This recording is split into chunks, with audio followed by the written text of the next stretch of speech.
Hello and welcome to Football 301. I'm your host, Nate Tice. Big board day. Yes, we have updated our top 75 big boards, bumping it up from top 50 because we're getting closer and closer to the draft. I have updated it on Yahoo.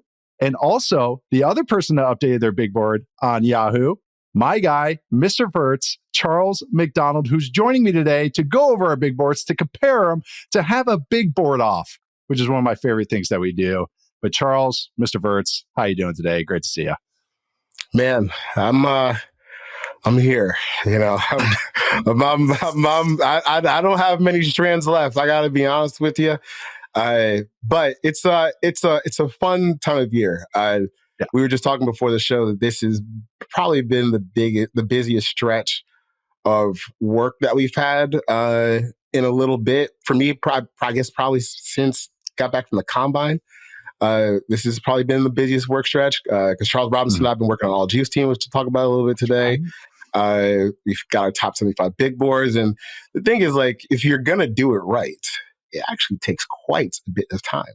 So when you're on these final stretches where you got to look at it and you want to undeniably tinker with some of your rankings and you're watching guys, like it could literally become an all-day thing, which it did the past couple of days. So I looked in the mirror today and I was like, wow, that's not good. I'm going to see my family this weekend, and I know I'm going to get some jokes about the bags under my eyes, but we are at the finish line with these big boards. Yeah. There's 75 names. They're locked and loaded. And it's a big day for Charles. You know, it's a big board day or a big board week when he's drinking coffee. When Charles says, I'm brewing some coffee, are you just coffee, not espresso or anything? Just straight coffee? Yeah. Black coffee or from the Keurig. Yeah. That's how I drink it too. I go espresso because I like to streamline it even more. Like, dude, instead of having a beer, we just do shots of tequila. You know, that's me drinking coffee. I just want to feel the effects. Let's get to that point. But no, it's so much fun doing these big boards. It really is. It is a time-consuming process because you can't help yourself sometimes too. There's so many threads you pull on. There's a new guy you watch, and then you're like, I really like him.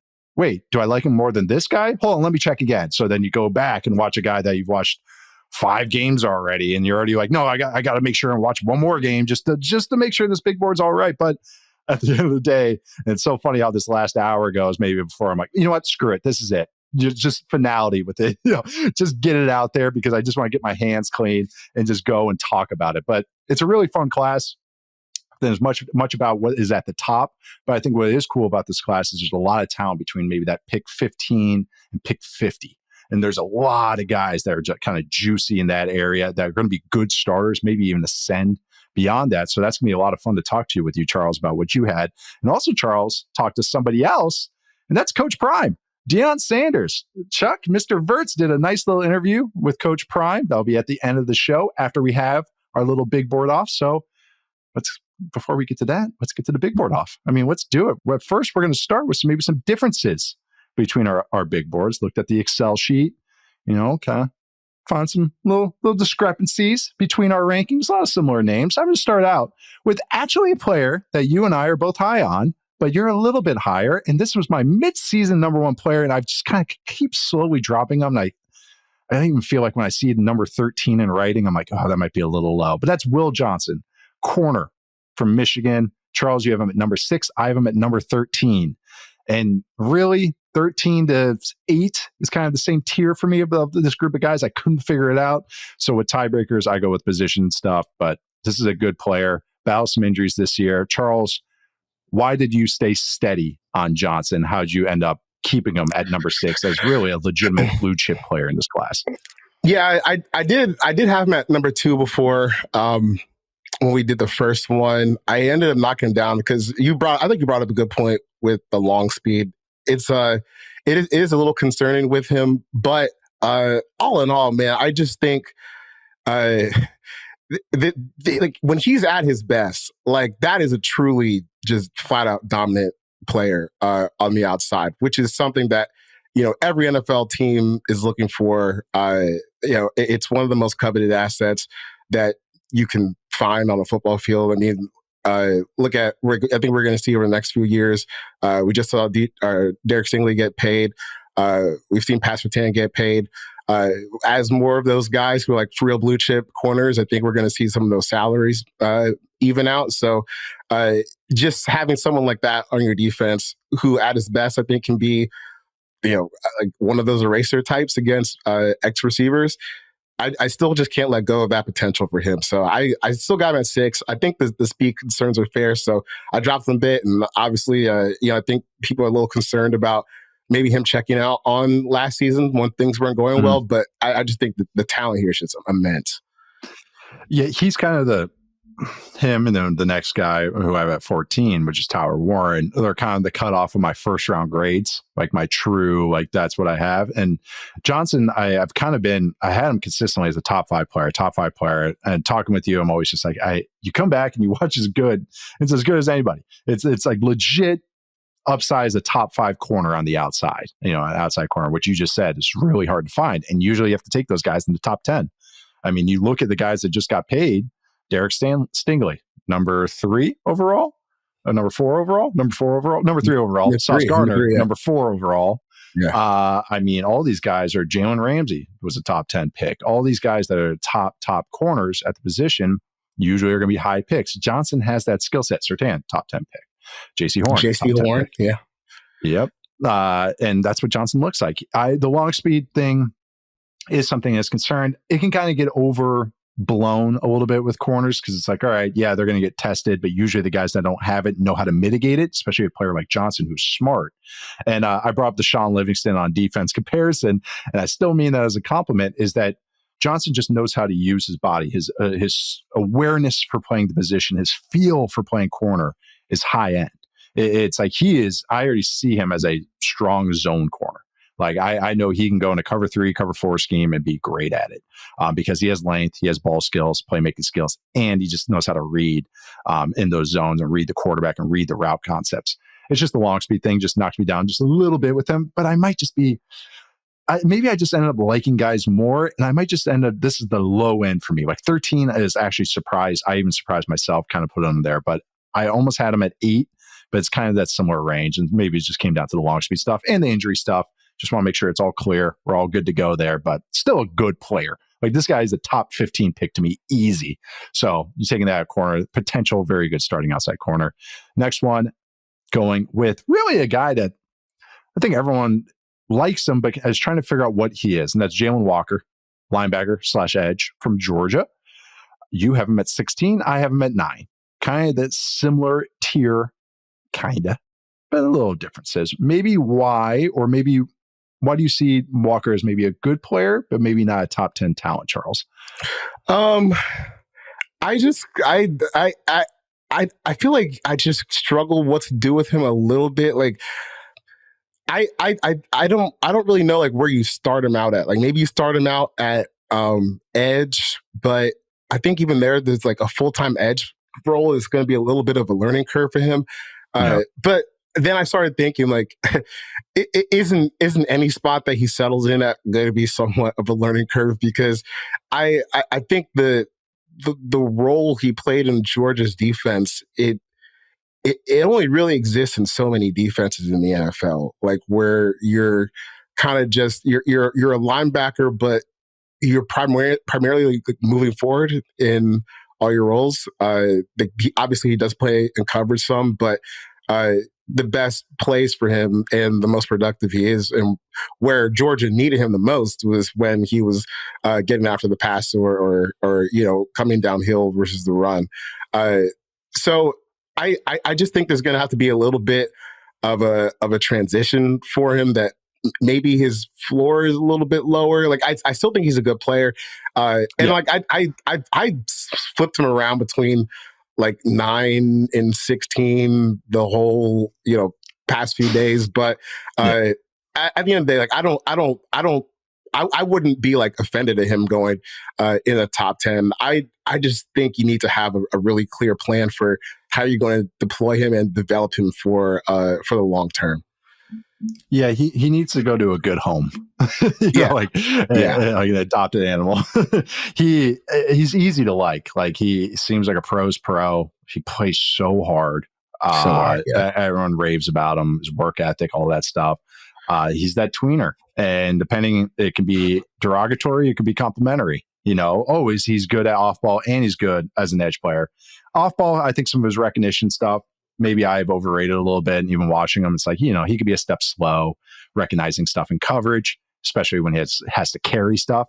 That's probably one of the hardest thing linebackers have to do. But guess what they have to do in the NFL? Carry over and over and over. So you better get good at it. Does he have the athletic ability to do it? Yep. Does he have the hard working style to do it? Yep. His feel for it is more projection than I think even I made it out to be. I really just like him. It's one of these guys that's like, right coaches, I can see this guy getting unlocked. I said my high-end comparison for him was Clay Matthews, just because that's kind of how Clay Matthews was a little undersized edge. He wasn't the longest guy. He was solid size, but a little shorter arms, kind of like Walker's. High energy, every which way, super aggressive, had some bend, speed to him, and then did some off-ball stuff as far as like a blitzer and some more exotic looks, what they call a spinner, over the center and guard. And that's how I see Walker in the NFL. He just has to go to the right spot. He's not scheme proof. He's not situation proof, which is, I think, is what, maybe you truly, truly want, but I don't know, just a good high energy player. Then this is just me like tapping into, I spend way too much time looking at Georgia football brain. But I think one thing that's kind of been interesting about like Georgia's defense under Kirby is they seem to have like, specifically with the linebackers, they seem to have like a big brother role, basically, where you have your Mike linebacker, whether this year, CJ Allen, who I know we're both really high on for the next year's draft, Nakobe Dean, Roquan Smith, and those guys kind of direct traffic so much that sometimes the other guys don't end up learning anything. Like you look at Quay Walker, find ball, get ball. Find ball, get ball, or some of the guys that played with Roquan. Like someone's going to get you set up straight. You got to go. But it seems like they put so much onus on like the Mike linebacker in that role that the other guys end up not being quite as ready for what comes next in the NFL. Because like we've seen Nakobe get off to a decent start since he's been able to stay healthy. Yep.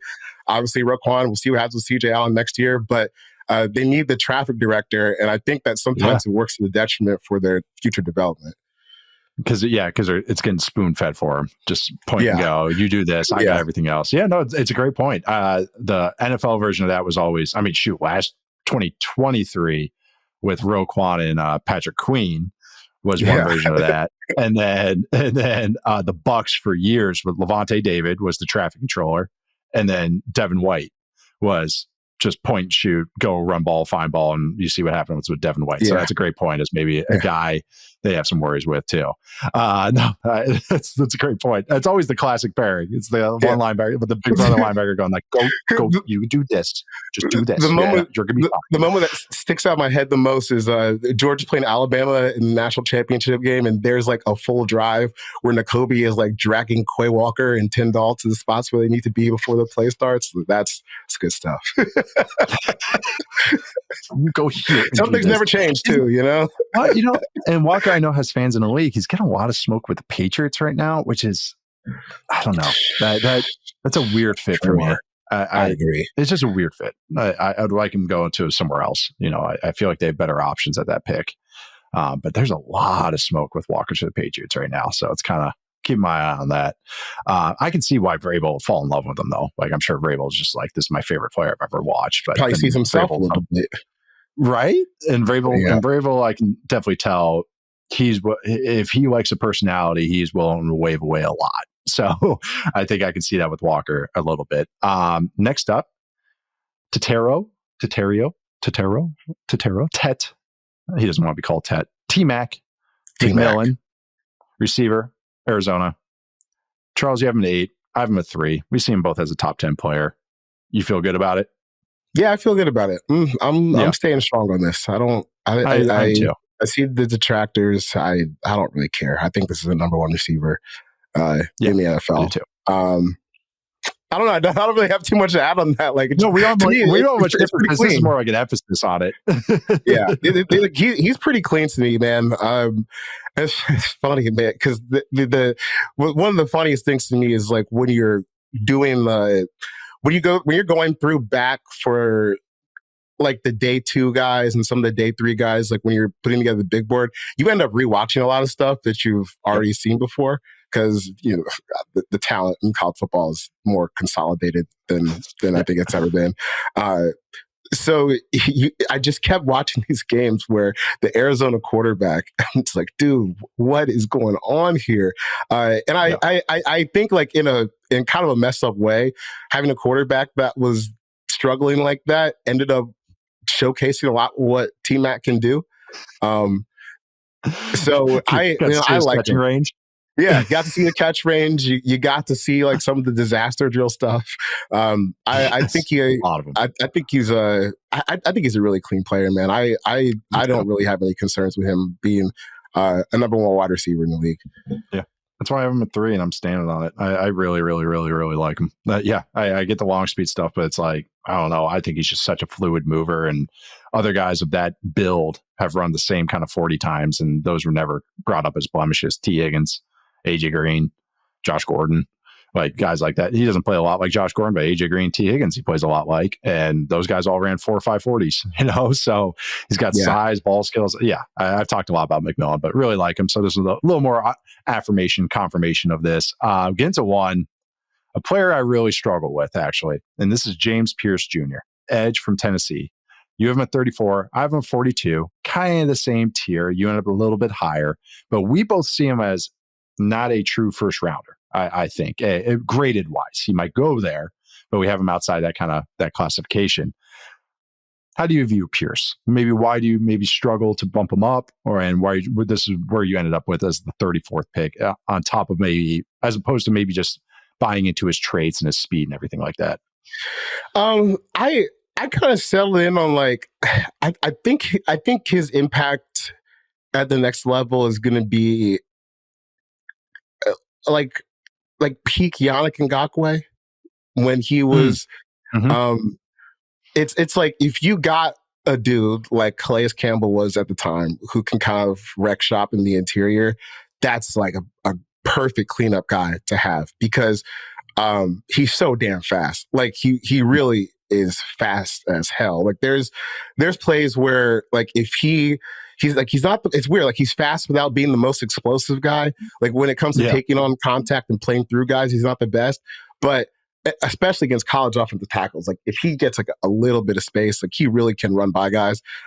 Didn't have as many sacks as he did maybe in the past, but still, I do think like the baseline for him is at least, I think at least like he could be a productive pass rusher, like on a quality defensive line, which is, I'm not really offended at that at like the bottom of the first round or top of the second. I just don't know if he has like the full traits package that you're looking for from like a leadoff defensive end. Like when you see like Shamar Stewart is probably going to get drafted before James Pierce. I think if you're looking at just like overall skill and technique, it's like it's not even close. James Pierce is a better player right now, but when you're looking at like what's the upside to become like truly a player that just blows up offensive linemen versus the run versus the pass, it's just kind of hard to see him getting there with his physical skill set. Like I just think he's just kind of like a pure pass rushing defensive end, and I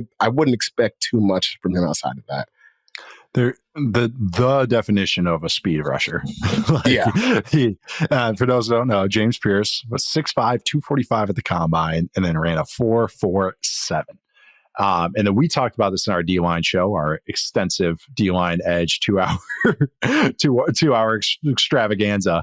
But with Pierce, it's just, this is the player profile that has a lot of red flags to me. And that's why it's like, I want to gauge him properly. And I think early second is gauging him properly. I see the speed. You see, like you said, he overwhelms college tackles easily if he just gets that one step. It's just the explosiveness and some of the strength. I think he's a non-factor against the run. There's also some want to. That's kind of, he's indifferent against it. So it's like, all right, so you're just going to get after the passer. Okay. I think the arsenal is actually okay as a pass rusher. I wouldn't say he's totally, limited. I think he's developing some stuff, and then he has an advantage. He has a calling card. which I think other guys don't, and that's the speed. He just has to go to a right spot. Like he really has to go with a good coach. He has to go like you. I love that you brought up the old Ravens example on Ngakoue and Calais Campbell. He needs beef around him. I wouldn't want him going to a team with just a whole bunch. Like I wouldn't want him going to the Cowboys from the last couple of years. Like it's just, I know they're not going for an edge, but it's like, all right, they already got Micah Parsons. They need beef. They need more DeMarcus Lawrence types, not more James Pierce types. So I just struggle with this type. These are the types of guys that kind of fall off if they're not able to become true sack artists because they're not able to kind of fill in space elsewhere, not able to contribute elsewhere. And also they become kind of not a designated hitter, but like a home runs and busts, like boom bust pass rusher. He either gets the sack or there's nothing. There's not even a pressure, So that's these types of guys. Again, I'll say it for the third time. Just struggle with these guys. And the comparison I had is Deion Jordan. That's kind of always this type of player profile. That's what always sticks in my head is Deion Jordan. Long, fast, not very explosive, not very strong, and that kind of was able to get washed out by NFL tackles a lot, but.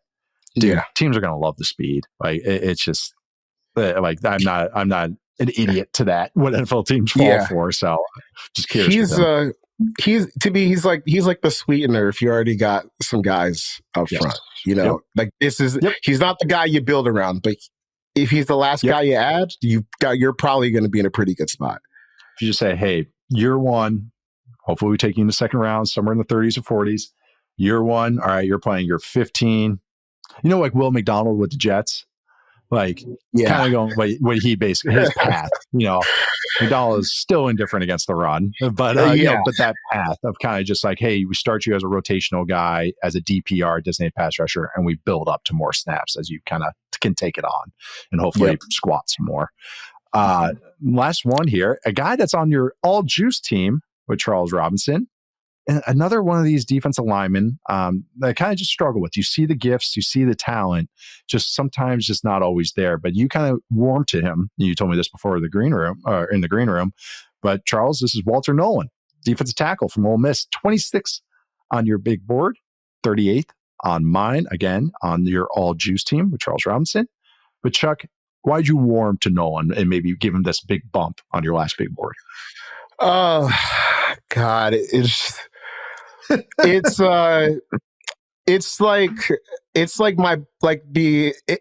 plays defensive tackle like the most fun way it's supposed to be played, basically. In all the good and bad ways. And what I mean by that is like I've seen people call him Aaron Donald. That's absurd. Okay. No. Like you got people keep trying to do the Aaron Donald stuff every once in a while when there's someone's a little undersized and gets up the field. Like you did with the Kalijah Cansey. Like no.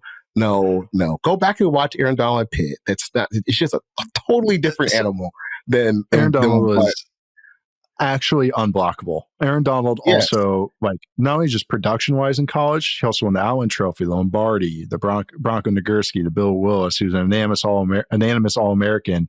His stats were insane. This was Aaron Donald. Sorry, I want to, because I coached Aaron Donald. I didn't coach him. I was an offensive GA, but I was around Aaron Donald, AD. In college, my 2 years there with them, he had 48 TFLs in 2 years. 48 TFLs in 2 years at defensive tackle, like just starting there. I watched him play against Georgia Tech when they ran the triple option and they legitimately couldn't run the ball because he was blowing up every single play. I saw him tackle two guys against Duke at the exact same time. He tackled the quarterback and the running back at the same time, basically bonked their heads in together. So yeah, sorry. I just had to go on my little mini rant. Don't compare anyone to Aaron Donald. He's once in a lifetime type of player. Maybe, I was around John Randall too, but those types of players are very seldom, once every 20 years types. Yeah. But it's, so Walter Nolan, like his thing is, man, I got to get up the field, man. I got to get up the field. I got to get this TFL. I got to get this sack. And when it works, it's so disruptive. Like he really can be someone that's winning like immediately off the snap, get into the backfield, causing havoc. Like I can't remember exactly which game it was, but there's a play like where the team they're playing, they're backed up on the goal line.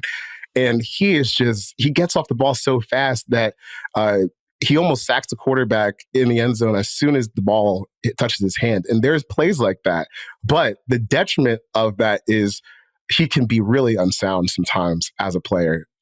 That causes structural deficiencies for the entire defense when he's hunting and trying to go get plays in the backfield. And that's the part that people don't think about sometimes, I think, when they see players like this, where, yes, Walter Nolan, like, if you were just to cut his best plays, you can make a case that that's probably one of like the 10 best players in the draft with how quickly he can win, and like the ability to finish plays and be disruptive. But you have to take the whole package. Like when he's going backdoor, trying to get a TFL, well, that's a cutback lane for a running back, and now a linebacker has been made bad because Walter is hunting the play. Or, there's times where Walter is being too aggressive, trying to like split through a double team instead of just eating it, and now he's getting washed down the line of scrimmage and causing problems for the other defensive lineman. That's where you kind of have to throw some water on the fire. Who I actually thought of this week when I was watching him? Dominic Easley, the old Florida defensive tackle who tore up his knees. Yeah. But when he was at his peak, it was kind of the same thing. Like the top end explosive plays are going to be out of this world, but the down-to-down consistency is what stops someone from being Aaron Donald. And there's no shame in not being Aaron Donald, but that guy could play nose tackle at 285. Come on now. Yeah. There's a difference here. That's it. Yeah. Easily a good shout. He went 29th overall, 6'2", 288. Actually, yeah, nice little comparison there. No, Nolan, he's boomer bust to me. It's just, I'm glad you put it. It's like his highlights, if you just did, all right, you grab his 3 best plays from each game and you don't watch any of the in-between plays, holy crap. And watching him slanting and on twists and games, you were mentioning that's where he's a weapon. Like, if you slant the defensive line, like, he can be unblockable because he can slither and get low and everything. But like you said, he goes rogue. And that is sometimes a sliding scale based on what, how the character evaluation is too. I don't know much about Nolan. I just know that he transferred to a lot of schools, and some coaches might hold that against him, or some teams might hold that against him when you're kind of pairing with how he plays. Like, the worst end of this, and God, I can't believe it's just because he's went to the same school, but this is not because of that. Robert Nkemdiche. From Ole Miss, God, I remember his brother. We played him at Pitt. His brother, all he did was talk crap the entire game. Characters, man. A little sawed off linebacker or safety type. Yeah. But Robert, at least, his best game in college, and everyone wanted to love him. But it was always like, well, he doesn't always put it together. But if you watch his best plays, an Ole Miss guy as well, and then his best game, I can't remember, I want to say it was against Florida, but he had one game where he just went off. And then if you watched it, it was because he went backdoor on every single play. So it was like, that was great. And yeah, you see the highlights, but if you knew the structure of the play, it was indicative of how Robert played. Like, it was like, oh yeah, he goes rogue. You can't trust him. It's all about boom or bust. It's yada, yada, yada. So that is the pessimist kind of like of this profile, is like, well, if he plays like that now, how is he going to improve in the pros? Does he get with a good coach that goes, no, you have to be disciplined, yada, yada, yada. Like, if he ended up with, like, I actually just did a Giants podcast, but if he ended up with the Giants with Andre Patterson as a defensive line coach, I'd be like, yeah, we're good here. Like, because he's going to kind of hone in on the talent and get him going. But if he goes to a place where it's like, we're drafting 12th overall or 15th overall, that's scary to me, because you're just saying he has to play 30, 40 reps right away because we have to justify this high draft pick. So somewhere in between where we have him, 26 and 38, is where I'm kind of comfortable with him.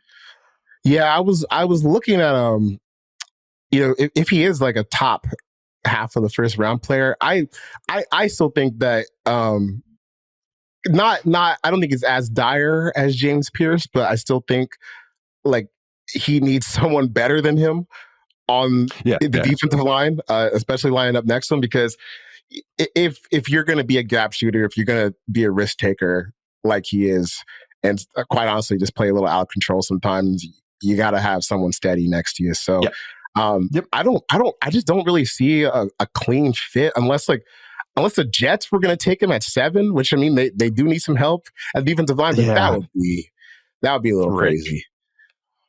Yeah. Well, the Giants one was the one I came to because Dexter Lawrence, and kind of could help out with that. But even Dexter's kind of a gap shooter type. He doesn't go as rogue, but he's a gigantic nose that plays like a gap shooter. It's one of the craziest ones. Yeah, I know. I haven't found the fit. Someone's going to take a chance on him though, because like you said, the highs are so high. Yeah. And as soon as the D-line coach watches that, they're going to be all over it. So I think he ends up going. I think he ends up going in first. I really do. I mean, I don't think that's crazy. I think the talent's there, and that's how this class is. There's so much in this area that a team that feels like they already have stuff is going to take a chance and try and get a top 10 talent at 28 or 25 or something like that. So, yeah, if you're looking, Nolan was 6'4", 296 at the combine. Kandichi was 6'3.5", so 6'4", 294 at the combine. Ran a 4.8, 740, 28 reps on the bench.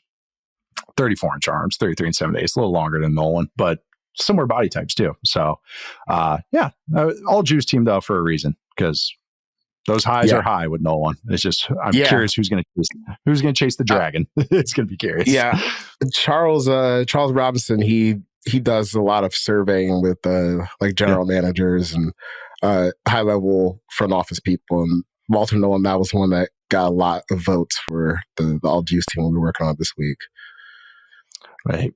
Just draft Shamar Stewart and draft Nolan. One of them's got to figure it out, right? Nolan's a lot closer to Shamar right now. Yeah, I know. It's saying something. But we are going to take our first break, and then we're going to come back with some new names in the top 50, some players that took the biggest jump, and others that were on one of our big boards and not the other one. See you guys in a sec. All right, we are back with the big board off. We're going to do some new names in the top 50, even though we have a top 75 board. We'll get to the other names, but we're going to do the new additions that made kind of what we consider maybe true top 2 round guys, at least for me. The first one I'll start off is a guy that was on both of our top 50s and a player that I was able to sit down and interview a few weeks ago. That's Carson Schweschinger, linebacker, UCLA.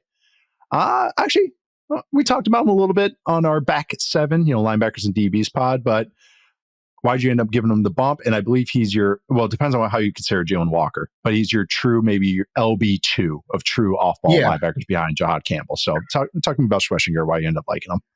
Yeah, it's funny because I think Jihad and Carson were the only linebackers to make my top 75. Same. Yeah. I wanted to like Danny Stutzman from Oklahoma, but he missed too many tackles. Couldn't do it. He would get there. He would get there. Yeah. He just couldn't make the tackle. There is another linebacker Oklahoma I do like for next year's draft, but keep going. Yeah, next year we might be back a little bit next year, but this year, at least we have a first round guy. Yeah, a good one too. I have 3. I have my 2026 sheet out. I have 2 linebackers for sure. My top 20 next year. That's CJ Allen and Anthony from Georgia and Anthony Hill Jr. from Texas. I think Hill's incredible. Yeah, and then the Oklahoma guy is Kip Lewis from Oklahoma. I thought he was interesting. But yes, Schweschinger. Yeah. Back to our guy. Yeah, we talked about it last week, but I think this is a guy that's going to benefit from being on the NFL defense, honestly. Yes. Because UCLA wasn't all that good last year. I mean, if you pay attention to college football, you know that program has really, really taken a nosedive over the past decade. And I think it showed. I think it showed for Carson in a way where you're like, okay, maybe not the best at like the heavy lifting physicality stuff that comes with linebacker play, but the speed, man, the speed and the ability to finish plays. I think if he actually gets with a defensive line that can keep him clean a little bit better than UCLA did, like there's potential for him to just be splash play king at the next level, because he really does have the speed and the range to come and finish plays. But I think I compared him last week to it reminded me of like a bigger version of Nakobe Dean. So Nakobe, when he's been on the field, like last year, was great for the Eagles. I can kind of see the same thing for Carson. Like you end up with a good defensive line that's disruptive, and you can play some really good football off of it. got some burst and speed, can get swallowed up by blockers because he's not very strong or very long.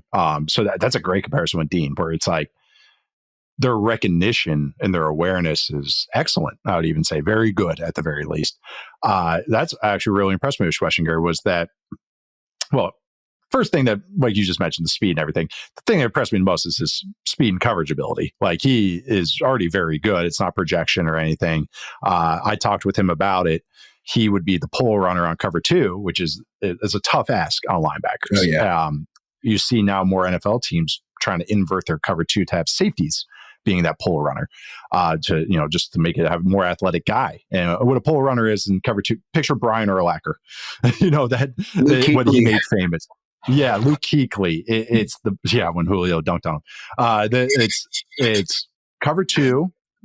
All right, you have 2 deep safeties. The middle linebacker is very important in cover 2 because he has to play the run, but then also he's responsible for filling the middle area, the middle, what they call the pull runner, the middle pull. And so he has to come up, play up front, play the run, but then if it's play action or something, he's got to hightail it and get back. And Schlesinger, it's not theory, it's not projection. He already does it. His best clips are of him in that coverage running with Zachariah Branch. That I brought it up on the interview with him. I didn't even realize it was Zachariah Branch from USC, who's a very explosive receiver, and he's running step for step with them and makes a PBU on it. That's going to translate. And his recognition is good. I thought his awareness and play recognition, or use that term again, was very good. And I talked with him about it. His studying was really was pretty professional already. I was really impressed. It's just that he's going to get swallowed up by bigger guys. I don't think he can max out anymore. But he's going to have a role in this league easy. Like I've seen the Bills trot out guys like this all the time. And they have defensive line. They try, everything has to be disruption. And then the linebackers, it's run and hit. But man, I could see him fit on a few teams. I mean, shoot, imagine him with like the Raiders, like something, with Patrick Graham, doing all his stuff. Like that'd be a fun fit. I really liked him. Easy player in my top 50. Better than a lot of linebackers I've watched in the last couple of years as far as just what he projects. Yeah. Like Elijah Cooper was interesting, but he was projection. It's like, yeah, he can run and everything. And then obviously he looks really good as a pro. Schwarzenegger stuff is easy to kind of like sell. It's an easy selling point because he's such a good athlete and he's very aware and can play in coverage, which translates to the NFL. The other guy that you had in your top 50, this is actually a guy that didn't even make my top 75, and I regret it because he was on my next 5 list, and I was like, I knew I should have put him in here. Darian Porter, corner from Iowa State. Talk to me about Porter. Where'd you have him ended up final on your big board? In the 40s. I want to say 46. Yep, yeah. Schwarzenegger 45 and Porter 46. Talk to me about Porter because I know you were definitely interested in him as you were watching him, I could tell. Yeah, I just watched him for the first time this week because, man, the cornerback stuff, DBs, I'm going to be slow to it every year. I get bored, honestly. I can't. It's like, dude, watching the safety film, like, you don't do anything. Until you have to do something. Yeah. Man, you're out there cosplaying like you're dropping in some deep zone and the ball's 30 yards away from you. I think that's why every public evaluator has been going nuts about Jahad Campbell. Because it's like, oh, he's doing stuff every play. This is so much fun. Like, a good linebacker is really fun to watch again. Yeah. And like, I was watching Billy Bowman, safety from Oklahoma, who's also an all-Juice team guy this week. I'm like, God damn, bro. Like, you're so far away from the ball in so many plays. I'm getting a little bored here. But with Darian Porter, like like I said, I hadn't heard of him before this week, or maybe it just slipped past my mind because I watched like 3 plays to start off, and I was like, dude, is this like the most athletic player in the freaking draft? And then I went to look up his combine stats, and maybe he is. He's 6'3", like 195, ran 4.3, had insane agility times. Like, he very much looks like that athlete on film. Because like there's plays where he's smothering guys downfield and it just looks easy for him.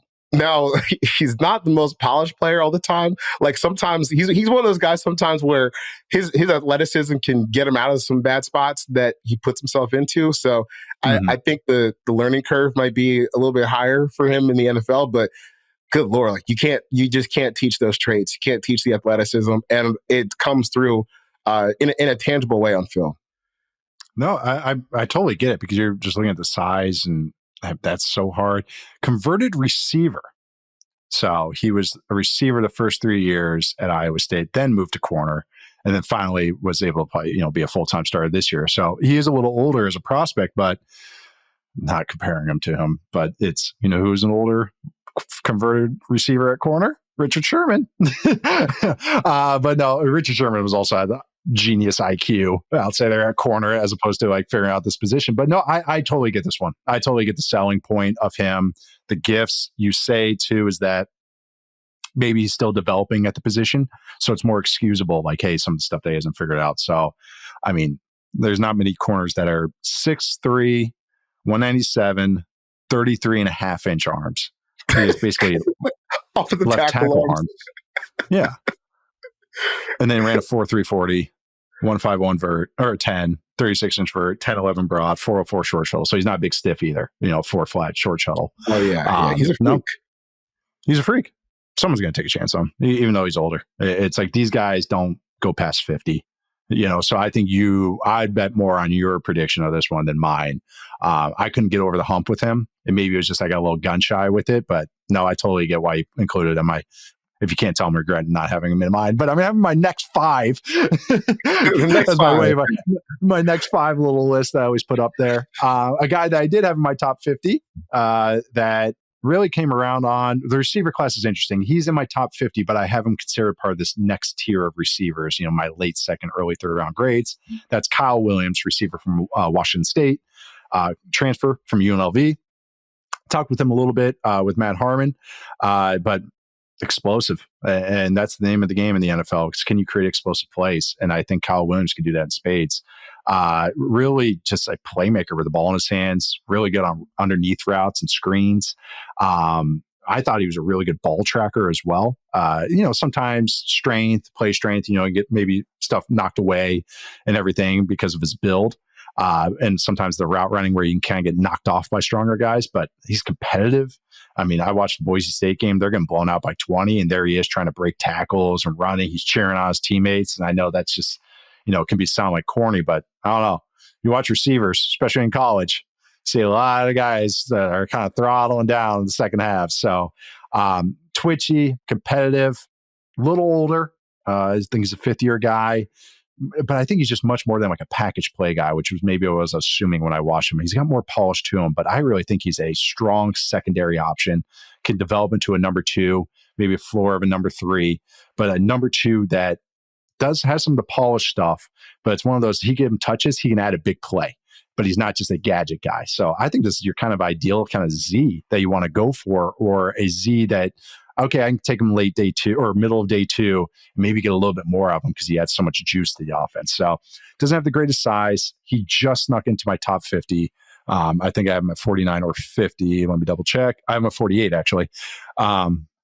Just really came around on him. Really liked him. Can totally see why some teams like him and everything, but just an explosive play weapon in the NFL that teams are desperate for explosive plays. It's like a pass rusher that gets sacks. That's going to carry. Same with the receiver getting explosive plays. So yeah, Kyle Williams, Wazoo, formerly a Rebel, formerly a neighbor here in UNLV. But he made one of my biggest jumps. Not really. I mean, I had him just off my top 50, and now he's in my top 50. But other players that made big jumps for us, and I saw this one coming, not just from me, not just from you, but I think my dad tipped off my hand when we did our offensive line breakdown. That is Josh Carnley Jr., offensive tackle from Oregon. He ended up way high on mine, 18th on my big board. He ended up on your 24. He ended up 24. Mm-hmm. And he was about 30 on my last one, and always been hovering around 28, 30. You watch some of the end game with Connerly, though, and end of the season tape with Connerly. Watch that Penn State game. Yeah, this is a stock I'm buying. But tell me why he made the jump for you, and then I'll get into why he made the jump for me. I don't know.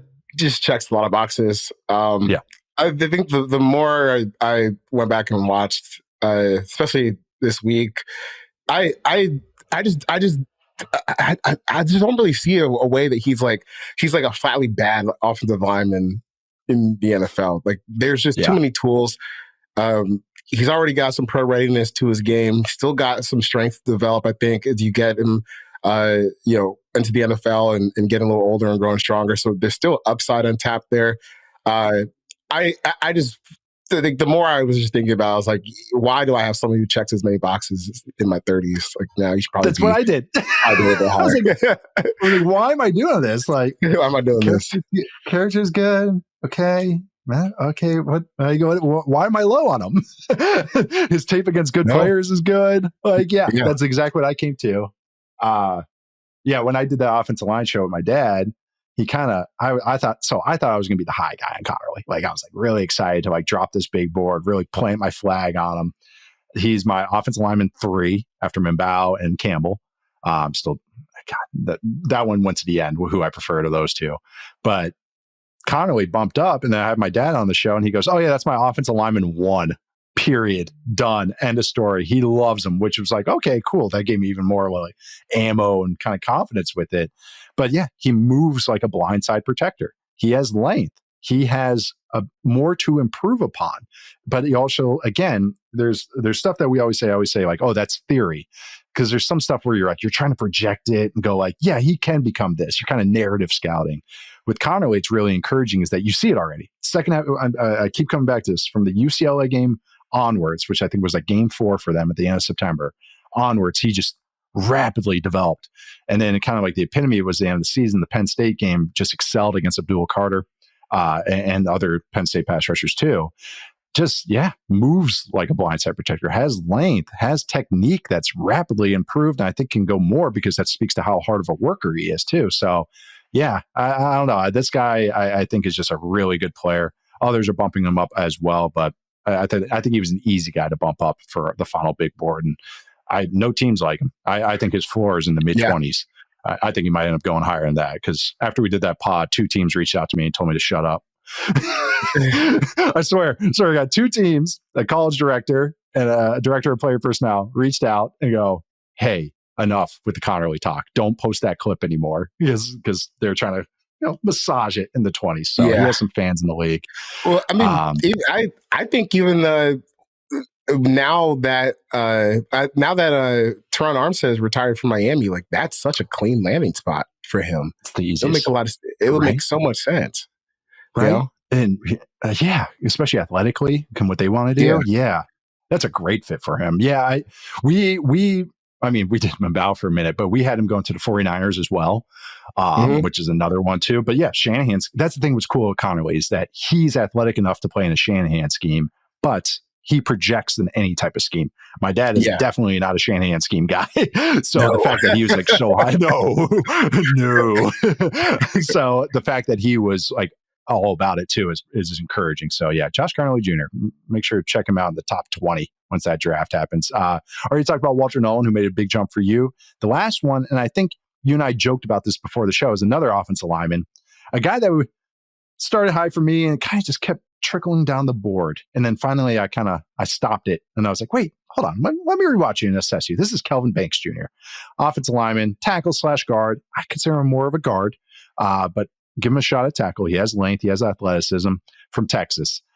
He ended up at, where did he end up on yours? He was 15th.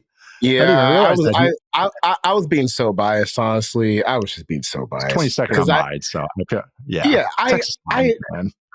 Because I'll say it straight up. I was just high off those Georgia games where they just beat the piss out of them. Like Michael Williams against Texas offensive line, like run game stuff. It's Warhammer stuff. And I got kind of caught up in that. But as I'm like, especially this week, like as I'm just eating film for like basically, the past like 4 or 5 dinner. Yes, all damn near eating film like a hobbit eating meals. You have second breakfast. Damn near all day. I kept like coming back to some of these Texas games. And like even watching defensive linemen that played against Texas, I'm like, oh man, like he's really steady. He's a lot steadier than than I had originally painted this picture in my mind. And honestly, like I did like a semi rewatch of like the Texas offense at like 1:30 the other night. Because Golden's getting first round hype. Obviously people are talking about Isaiah Bond. You got quote unquote Quinn Ewers playing quarterback. Right. There's a lot going on. So when I started like rewatching again, I was like, he's pretty good. I don't know if he's like, I don't view him like Bembel or Will Campbell per se, but like there's definitely an avenue where he's a starting left tackle for a while, and if not, like that's probably one of the guys that's a pretty clean transition to guard just because he's so big and goddamn strong, So there's a lot there with Banks. I don't remember where I had him on the first one. I know it was probably too low. Yeah. I bumped him about like 8 spots. I think I had him about like 28, 29. I was starting to like others. I had the exact same process you did. I still think he's better as a guard, but I think I even wrote this in my last sentence of the write-up for him. I said, but he has deserved every chance to stay out at tackle because of just athleticism, arm length, all that stuff. He's got some. Smith was a little bit stronger, but like Tyler Smith, when he came to the league, it's like, oh, is he a tackle? And then like he bumped him to guard and he's an all-pro guard. I don't know. Banks kind of has similar movement ability. It has the same, and this is the line I keep coming back to. My dad sandbagged me when I made this joke, but he has the ass of a guard. And that's why I just can't, he does. And I just can't unlook at it. I'm like, that's a guard. That's a guard. Like, and maybe I was doing a disservice to him. Like, oh yeah, bump him to guard. He's not a tackle. But then you watch him, you're like, oh, he can hang. He's got length. He's plenty, real good athlete. So that some of the finishing stuff was really also where I had some blemishes. And guess what? A guy that preaches about finishing, my dad, this was his number 3 overall offensive lineman, because he's like, look at what he can do though. He's like, look at him on space, look at him on screens. He's 20 yards down the field making blocks. I'm like, yeah, you're right. But I think you and I both did the classic, what can he do? Not all right, enough of the okay stuff. But what can he do? Oh wow, he can do a lot. So I think we kind of came to the same conclusion once it's all said and done. It's an interesting offensive line class. I don't know why people knocked it. I think there's a lot of good starters here. I know. All right. Well, now before we get to your interview with Coach Prime, we have a whole bunch of players, and now that we have 75, maybe I had on my big board, you didn't. You had on your big board, and I didn't. So I wanted to kind of maybe talk about a couple of those. I already talked about Kyle Williams. Devin Neal I've talked about in the past on other shows. Riley Leonard I've talked about plenty. I do want to bring up one more thing about Riley Leonard, that he played receiver to start high school. He has not been a quarterback groom since 9 years old. Bet on the traits, bet on the upside. Elijah Arroyo, tight end from Miami. But really the guy I want to talk about, I kind of want to emphasize here, was Torrey Horton, receiver from Colorado State. I ended up getting him in my top 75, 68th on my big board. Talked about a little bit with Matt Harmon on our receiver show, but I really like this guy. I think he can be a number 2. He moves, not the same total athlete, but he moves a lot like Devontae Smith, where he's long-legged, but he's not stiff. But he has some agility to him. He was a good punt returner. He had 3 punt return touchdowns in college as well. Got hurt this past year with an ACL, but then he was already healthy to run the 40 and ran a 4.41.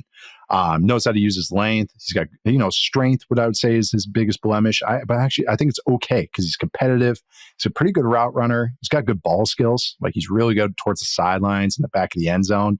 And also, like, they asked him to pass, which I'm a sucker for that. Like, if a college coach is asking the receiver to be the thrower, like the passer, like, there's something to that. Like, there's something to that. Like, I trust you. Yeah, you trust him. Trust him. And they did it a bunch. And he returns punts. So Torrey Horton, I'm higher than probably a lot of people. He's not in the consensus top 100. But I think he's a top 75 player. When he was healthy, I think more would kind of consider him that way.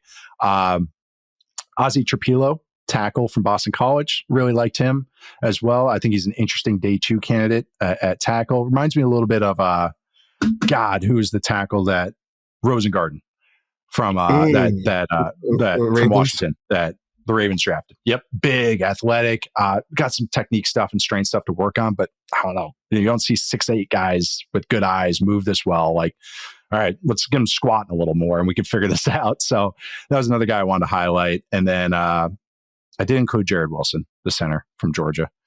I'm sorry. I know you're not the biggest fan. I know it's a winning starter. He could have been screwed out by whatever they got going on last year too. It just their line coach sucks. I'm sorry. Their whole O line was just a travesty last year. So bad. I think Wilson's got some serious upside, but it's a projection. The floor scares me. It's projection. I agree. It's weird. You don't ever usually get a center athlete projection. Yeah. But he's a really good athlete. He's only played there a little bit. So that's what, hopefully you want to see it, but I don't know. I just like how he bends, recovers. I think if you get him in the right situation, it could be a fun day 2 center for somebody that is willing to understand what he is and the time he needs. So I had to throw him in there. Can't really think of anyone else. Jalen Monroe made my top 75 as well. For you, we've talked about Andrew Makuba from Texas, safety. You have him a 44th on your big board. He made the all juice team. We've talked about a little bit about him on the DB show, but why'd you end up getting him in the top 50? Because other than that, he's really fun. Well, yeah, that's really it. Because he doesn't care about himself, and I mean that in a complimentary way. Just he's one of those. If I die, I die. Going into to make these hits. Hey, it's not for me, but I love those guys on my team. Right, hell yeah, not me, dude, but yeah, you could do it. Yeah, he's gonna have the sweetest 33 game career, because he's the Devontae Freeman of safeties. Yes, okay. If I could put Makuba's brain in what's that South Carolina safety's name? Amanda Morey. Yes. Yeah. If I could put his brain in that guy's body, that might be a top 10 pick. Because I really do think Makuba does so much well. Not being afraid to fill the alley, being a hammer. I think he plays zone over the middle of the field well. It's just he's smaller. He's just smaller, and I think that's gonna end up being maybe to his detriment in the NFL. Me and C-Rob, we got back some second round projections from Makuba. Ooh, okay. Yeah, so I've had him at 43 or 44, I think, about the whole time, and just gonna keep him there. No, I love that. Any of these other guys? You got Wyatt Millum from West Virginia, offensive tackle / guard. He had a really good performance. He had a good performance against Abdul Carter to start the year. I like him better as a guard, but I'll give him a shot at tackle. But why'd you have him? He's at 52 on your big board. He's on my next 5 list. I'm dead serious. That's not a joke. He's it's my way. So everyone knows it's my way of going hey, I want to include this guy, but there's only so many spots. So Millen's on my next 5, as I like to call it. And look, I'm going to keep it a buck with you. At this point, to me, a lot of these guys are kind of the same, I'm not getting, because I think I even put in our little chat last night. I was like, dude, I'm down to so-and-so players, so many players, and they're all the same. I don't care. So I'm I do think at 52, obviously he deserves a spot on top 75 in my opinion. But I just thought he just seemed like a safe, steady starter. I just think you could put him in at guard, and is he going to be an A+ guy? No, but it could be a quality starter, which is certainly good enough for me. On day 2? Yeah, on day 2, that's fine. You know how much quality starters get paid at guard in the NFL? 18 mil, 14 mil. That's you can get a nice value there if you get a guy on day 2. I'm glad you gave him a shot though, because I do like him. It was just others I just kind of bumped up there. Any of these other guys from your little chunk of list? I know everyone can't see it right now, but anyone else that you want to talk about that you included on your top 75? Let's see. Billy Bowen from Oklahoma, safety, was another all juice team guy. I hate to slip into cliche mode, but just kind of one of those guys, when he's in position, it's got a nose for the ball. Just kind of knows to be good. Not a great athlete. I don't think he's an S tier safety, but seems like someone who could be a potentially reliable starter at the next level. To I hate that I did this to our friend Seth Galina, but I did end up with Kyle McCord sneaking into my top 75. I saw that, and I was hoping you would take the bait and talk about him. So, get it in here. I get it. He knows how to play quarterback. So if you would ask me if you would ask me if he was going to be here this time last year, I probably would have thought you were smoking crack. Laughed. How do you get better without Marvin Harrison and Emeka Egbuka and like the atmosphere? Like the version of Kyle McCord that played this year never gets asked to leave Ohio State. It's kind of crazy. But he did turn into kind of like the perfect like point and shoot guy for the Syracuse offense. And look, I don't think that this is a guy that's got like real long-term starting potential, but on day 3, like if I'm squinting for like a potential quarterback just to see what happens, I think his floor, from what he showed last year, I think his floor is just high enough where it's worth bringing him in on like the 3rd round or the 4th round, because I don't know. I just think from what he showed last year, he could be at worst like a steady backup, which. Yeah. If you end up burning a 3rd round pick on that, it's not the worst thing in the world. I thought about like him versus Milroe, and then I there's just so many Milroe plays that just are terrifying. They're just so scary. So I ended up going with a little safer option. Yeah, shoot, Kellen Mond went in the 3rd round. Ian Book went in the 4th round. Matt Corral, that's why people make fun of me, the Riley Leonard stuff, and I'm like, hey. I've seen who goes in the top 100 at quarterback, and I don't want anyone to talk about that. Yeah. I mean, it's there's a Rick and Morty line. Rick says like don't boo me. I've seen what makes you cheer. Like that's kind of that's kind of some of the times when people talk QBs, it's like you're getting on me. Oh, really? I've seen what you're liking right now. No, I can't believe Kyle McCord was the last quarterback I evaluated of, I think I ended up watching 14 guys, and I liked him too. I see him as like a 4th rounder. He probably, if we did top 100, he probably would have gone like 99. That would have been my way to like throw him in there. But I'm with you. I see him as a good backup at the very least. Okay. Maybe there's more. Maybe, like you said, he can be a point and shoot guy. He can get in a Shanahan offense and just be a boot, couple dropbacks a game, and just handle the offense. I think he can do that. Point and shoot. Boot, point, shoot. Did we just come up with a new phrase? I think we did. boot, point, shoot. He can be a boot, point, shoot quarterback. He absolutely can. Yeah. No, that's exactly what he is. I did include Milroe in mine. He's 69 on my big board. Nice. I have him one spot above. Yeah, nice. I have him one spot above Dart. Actually, I have them right next to each other. Because my argument, my argument came into like, all right, if you're taking these two guys or comparing them, they both have the same issue. When things come unravel, just like hold on to your hat, like what's going to happen. I'll take the excellent athlete, excellent arm, as opposed to the good athlete with the good arm. That's really what it came down to, because I think they have similar blemishes. And it all just comes down to what you prefer of that. So Milroe kind of ended up winning when I think once I started comparing him to Cordell Stewart in my brain, I think I started coming around on him and was like sold myself a narrative on him. So, he's getting invited to Green Bay for a reason. So maybe it ends up okay. But no, the quarterback class is just a whole bunch of this. Last guy, because I just think this is the curious case of this player, and this is the last one we'll end on. He ended up making my big board at 72.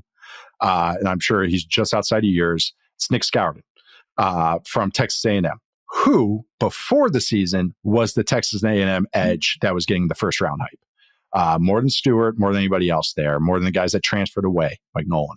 So you went back because, hold on, I'll set the stage for Scouton. He weighed 265 at Purdue. Very good player. Top 15 on my big board. I think on a lot of people's big boards, he was a first round projection. Goes to Texas A&M, puts on 20 pounds, does not look like a first rounder. Looks like where I have him, somewhere at 72, somewhere around that range, if that.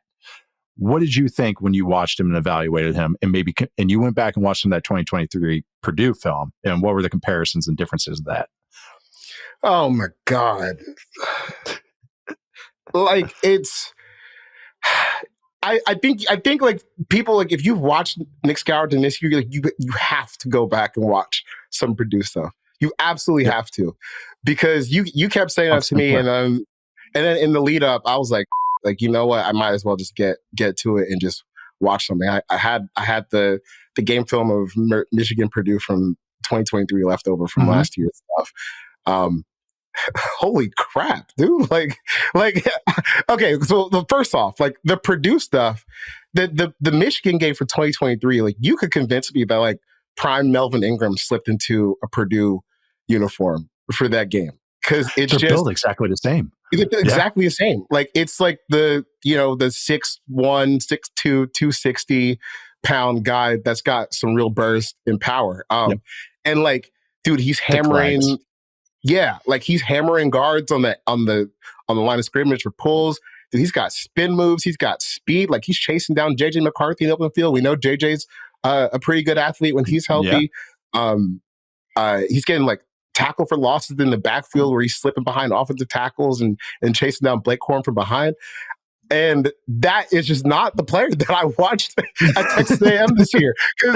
Because when you were like, oh no, you got to watch Purdue. So I was like, how different could it be? How different could it be? It's the same exact guy, but no, it's totally different.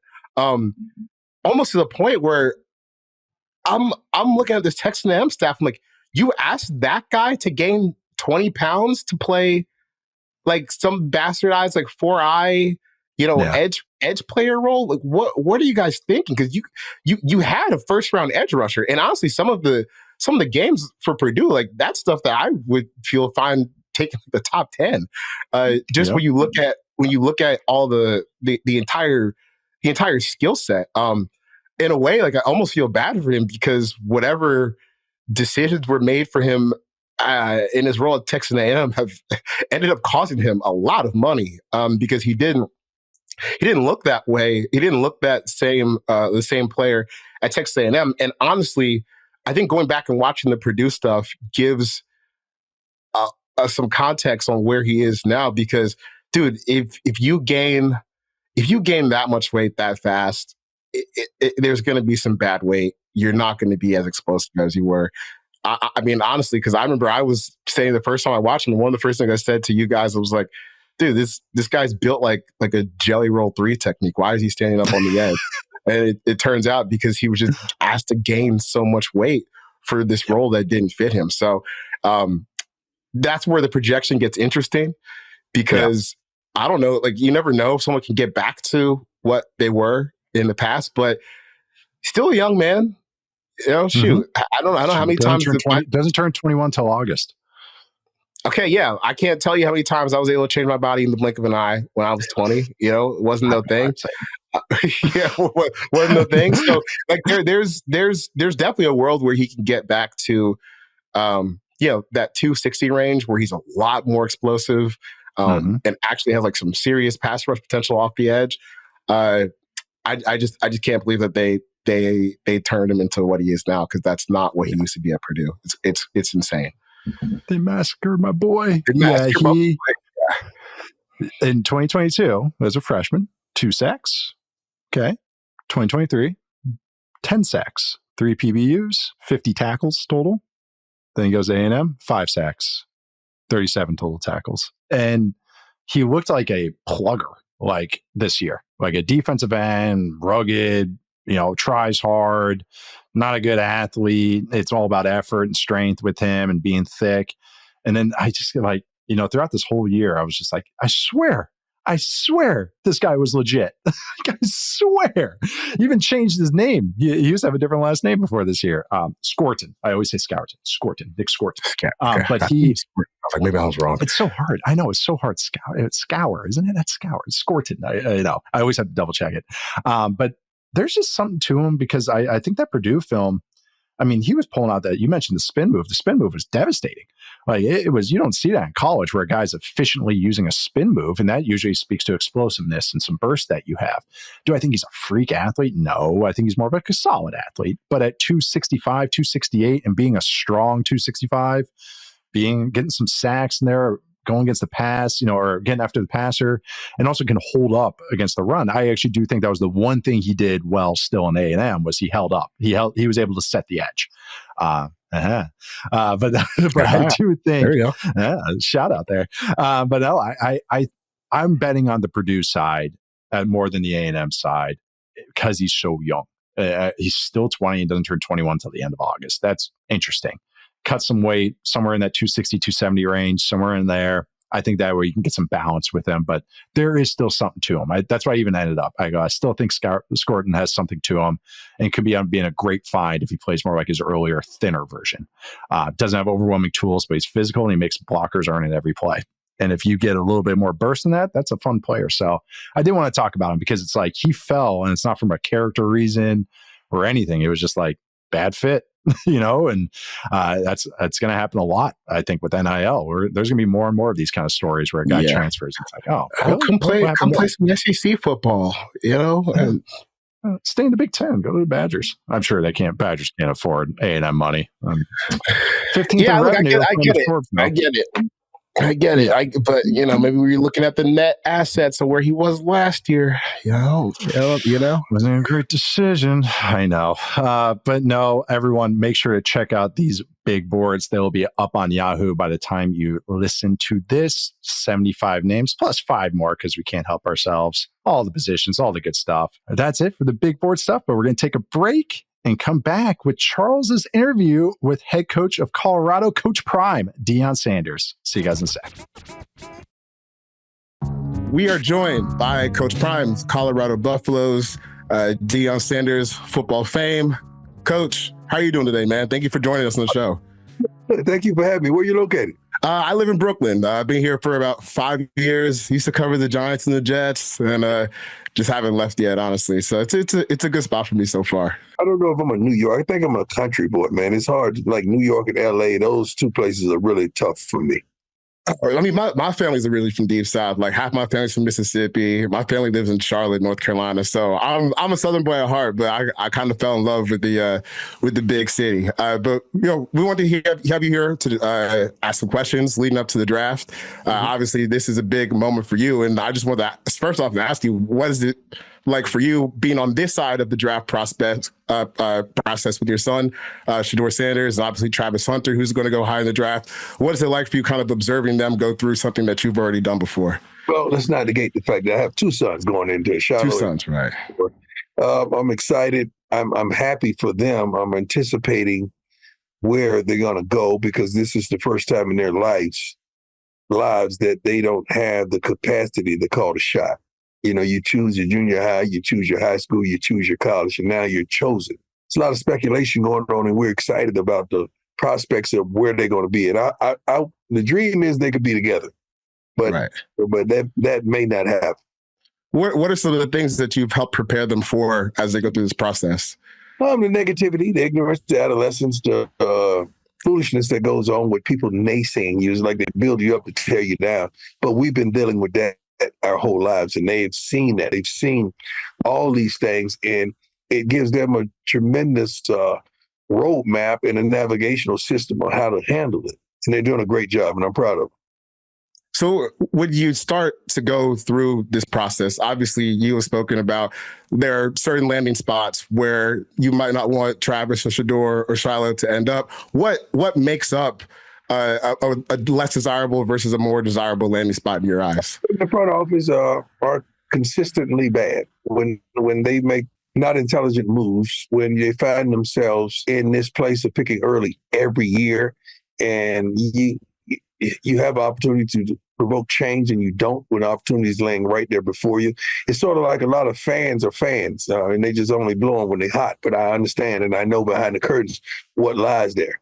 Because not only did I play for 14 years, I worked with the NFL and CBS Sports and all that combined, and Barstools for accumulation like 20 years. So with the media knowing what's behind the curtain. So you said recently on the $1 Million Worth of Game podcast that there's certain cities where it might be an Eli. I guess, how do you go about putting that plan in motion, and what are the potential consequences? I've talked to all the parties of the teams that fit that description. I'm not going in that direction right now because I know who they are. We've had a meeting about kind of like a meeting of minds that they can insure me.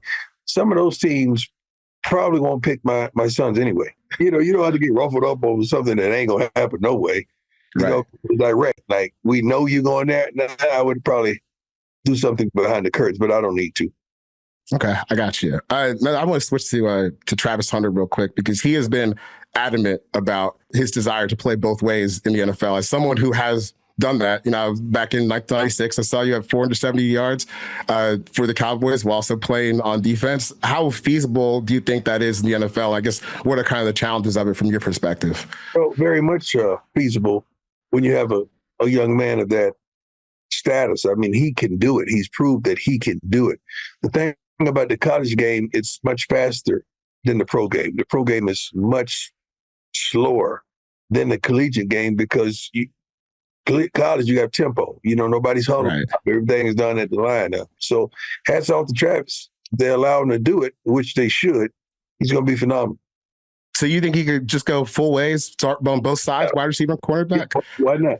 I was wondering about the workload. Not like it hadn't been done, but he's done it at a whole nother level in college. So why not? Yeah. How did you manage the workload for him over the past few seasons, working with him as receiver and cornerback? Tremendous plan. I mean, all our guys that played 60 or 70% or more snaps on Saturday, they get Sunday off. They have to come, but they don't have to participate. So he got Sunday off, Mondays off, normal off day, then Tuesdays as well. So now he started his work week on Wednesday. So his body covered. We certainly had a plan. As someone who played cornerback at a really high level, what are some of the traits that you see from Travis that might make him a coveted prospect on that side of the ball and potentially the first corner off the board in this year's draft? Well, he get corner off the board. He's going to be the first skill position guy to me off the board for certain.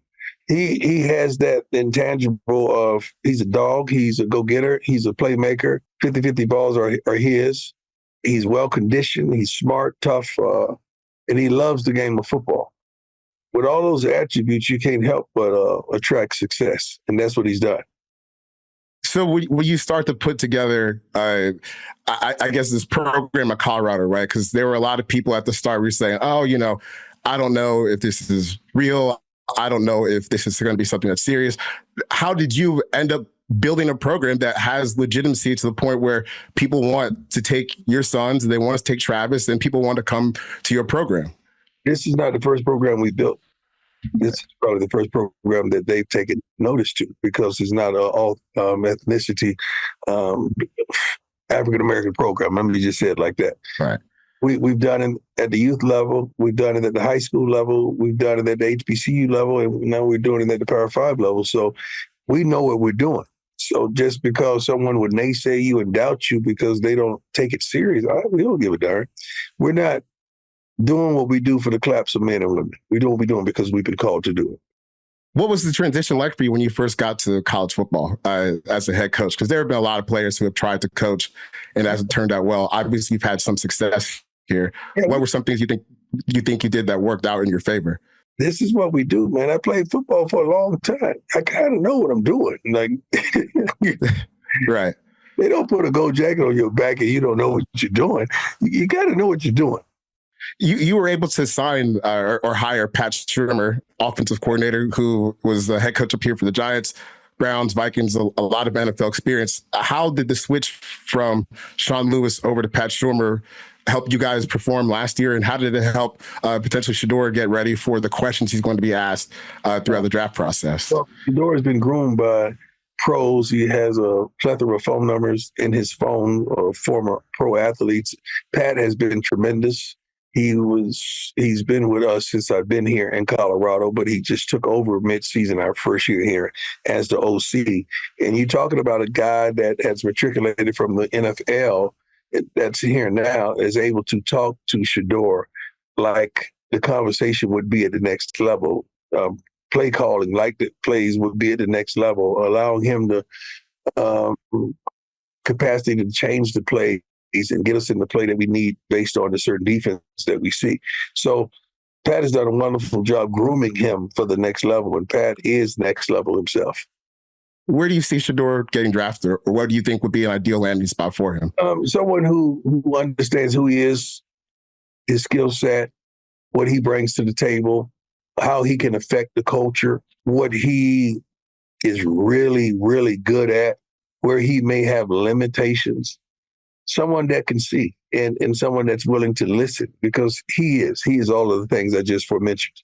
What are some of the things you think that he's good at, or some potential limitations that you see with him? He's smart, man. Shedeur is very smart. I mean, very smart. You can't lead the nation in completion percentage if you're not smart. You can't, I think, lead the quarterbacks in the history of the game with completion percentage if you're not a really smart quarterback and can see the darn field. He protects the ball really well. I can't say his limitations, man, because you hadn't seen the best of him. So you're going to really get to see the best of him at the next level. And he's always provoked change into every program or organization he's ever been in, starting from youth all the way up. He's a winner. We never lost. He's a winner. All right, we're closing it out today. Thank you to Charles for joining me on the big board off. A lot of fun, and an interview with Coach Prime. Ton of fun as well. We'll be back on Monday with some more draft stuff. Got plenties. Not so much prospect breakdowns, but we got some other stuff that were lingering questions and elsewhere that we're going to be looking at. But make sure to check that out on Monday. I am Nate Tice. You can find me at Nate_Tice on Twitter and Nate Tice on Blue Sky. Charles, where can they find you on social media? I know we can find all this stuff on Yahoo because you got 500 million things coming out soon. Yeah, just stay tuned on Yahoo Sports for all the football stuff we're doing. We have an avalanche. We've been doing an avalanche of work over the past couple of weeks, so please check it out. Find me on Blue Sky for Verts. Yeah, that's about it. I'm just gonna try and hide for a couple of days before we get back. I think that's smart. I'm also going to try and hide. I don't think you'll be hearing from me for a few days, but I do want to hear from you guys. Oh, look at that transition. Please keep sending in those mailbag questions. We have time to get to them now. We don't have any more interviews. We don't have any 2-hour positional breakdowns. So please send them in to football301mailbag at yahoosports.com or leave us that 5-star review on Apple Podcasts. I do appreciate it. I get them all the time. I'm sorry we haven't gotten to them. So I really appreciate it, guys. I know it's become a running bit. It's like, hey, just keep doing this. It's like Jimmy Kimmel has a running bit where he's like, oh, sorry, Matt Damon, we ran out of time. That's how I feel like with the mailbag questions. But make sure to subscribe to us, follow us wherever you get your podcasts, rate us as well. Watch us on YouTube, on the Yahoo Sports YouTube channel. Thank you to everyone behind the scenes. Thank you to everyone for listening. See you guys next time.